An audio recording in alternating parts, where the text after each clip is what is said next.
Hi guys! Hay nako, sadyang kapag biglaan nga naman natutuloy. Biglaan nga kami dito lumabas kasi nga butas yung tsupad ng baby boy namin.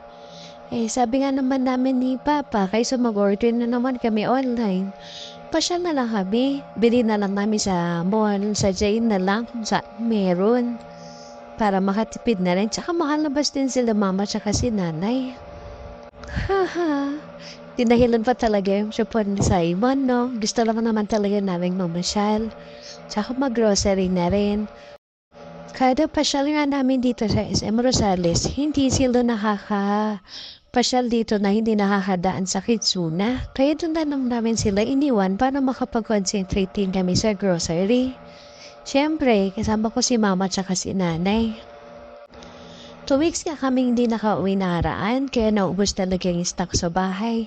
Inulangan ni mama yung kape, si nanay naman laging ganyan yan, nakafocus sa mga baon ng mga apo niya. Ako naman, sa gatas ng mga bata, sa diaper, tsaka sa wipes.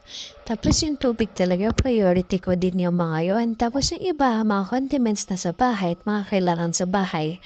Yan naman si mama pag sa counter na laging ganyan, nakaabang kung magkano yung babayaran namin. O kung sasakto pa ba yung dalawang pera. Yaan mo sa susunod, hindi na natin kailangan mag-calculator pa. Malay natin, tiwala lang. After nga namin mag-grocery ng mga kailangan sa bahay, sinundo ko na nga mag-aama ko kasi alam kong oras na din nila dun sa Kidzuna. 240 pesos nga pala ang 1 hour nila dito, each. Pero sulit naman nila, kaya lang pagod-pagod sila pagkatapos sa kagutom. After nga nila sa Kidzuna, nagberyenda muna kami ng gulaman, tsaka siomay, tapos Turks kasi nga, hindi pa rin naman na ubusan ng taong pila sa mga restaurant. Nagpabusog lang muna kami ng konti. Tapos nang bahante na nga sa Point and Grill, kumain na kami ng pananghalian doon.